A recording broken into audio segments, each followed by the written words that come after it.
Beaucoup de gens ont posé des questions sur les changements de base, puis on a regardé le problème 10.7.1. Bon, il y a une façon relativement rapide de le faire, mais je vais faire un développement plus complet pour que vous puissiez voir un peu tous les détails. Alors, on saute. Alors bonjour, on va s'attaquer aujourd'hui au problème 10.7.1 du Greenberg avec l'énoncé suivant. Sachant que E1 est égal à E1' plus 2E2' et que E2 est égal à E1' moins E2', on cherche la matrice Q qui nous permet de passer de la base B à la base B', donc écrit sous forme matricielle. X avec ses composantes dans la base B' est égal à la matrice Q fois les composantes de X dans la base B. Donc notre plan ici, ça va être de prendre les vecteurs de base dans la base B et de les exprimer dans la base B'. Puisque ça va être des expressions simples dans la base B, on va voir qu'on peut extraire les colonnes de la matrice de transformation de base. On continue.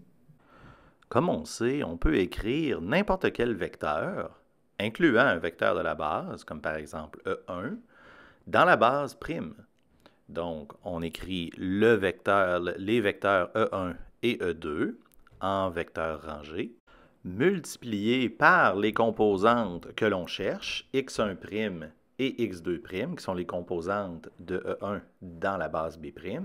Évidemment, si on fait la multiplication complète, on obtient ce qu'on connaît, x1' fois le vecteur de base E1' plus x2' fois le vecteur de base E2', ce qui est exactement la description du vecteur dans la base primée. Il manque un prime sur le vecteur E2. Donc maintenant, simplement par identification, on a une expression pour E1 dans la base primée et on a cette expression-là.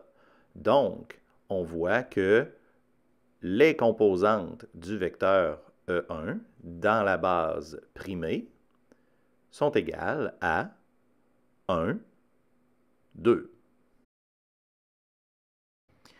Exactement de la même façon, on peut faire E2, encore une fois dans la base E1', E2', multiplié par ses composantes. On prend y1' et y2' pour éviter de les confondre avec le x1' et le x2' du problème juste avant. Ça, ce sont les composantes de notre vecteur E2 dans la base B'. Encore une fois, si on fait la multiplication complète, c'est ce qu'on connaît. y1' fois E1' plus y2' fois E2'. C'est exactement la description du vecteur E2 dans la base primée. Encore une fois, par identification, on peut écrire que y1' et y2' dans la base B', il manque un prime, c'est égal à 1 moins 1. Donc, on a les deux composantes, on a la valeur des deux composantes. Donc, maintenant, notre problème est presque fini. On cherche la matrice Q qui nous permet de passer d'une base à l'autre, mais on a déjà des exemples, comme par exemple, on a E1, puis on sait que E1 dans la base B', c'est 1, 2, multiplié par la matrice que l'on cherche, Q1, Q1, Q2, Q2. Mais les composantes de 1 dans la base B, on les connaît. C'est simplement 1, 0. Donc, simplement par identification, on est capable d'obtenir que Q11 est égal à 1 et que Q21 est égal à 2. On refait la même chose avec le vecteur E2, qu'on sait qu'il est égal à 1 moins 1 dans la base B'. On multiplie par la matrice et par les composantes dans la base B qui sont simples. Encore une fois, par identification, on obtient que Q12 et Q22 sont égales respectivement à 1 et moins 1.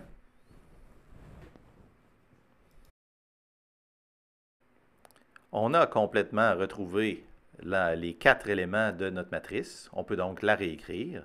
C'est 1, 1, 2 et moins 1, qui nous permet de passer de la base B à la base B'.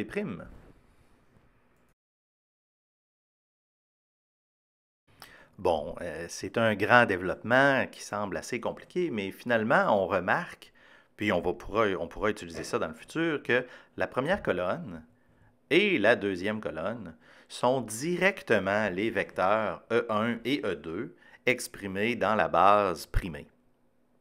Donc, pour le futur, on n'a pas besoin de faire tout le développement que je viens de faire là. Si on a une expression d'un des vecteurs du vecteur de base dans la base primée, ben on a automatiquement notre matrice.